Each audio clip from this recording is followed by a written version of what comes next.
Samozrejme, nymfa. Som ochotný žobrať až do dňa, keď umriem, ak to bude potrebné. Chcem, aby si mi odpustila.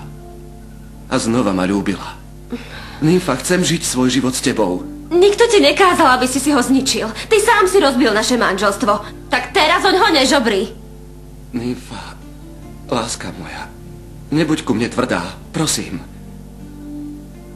Ja viem, že v hĺbke, za tým vzdorom, je sladké, nežné, krásne dievča. Že ma ľúbiš. O áno, teraz si daj voľno a upokoj sa. Nymfa, aký chceš dôkaz? Aby som pre tebou kľačal celý život? No dobre, nedbám. Nymfa, počúvaj ma, prosím. Môj život bez teba nemá zmysel. Chcem byť každý deň s tebou. Aby si sa pri mne zobúdzala.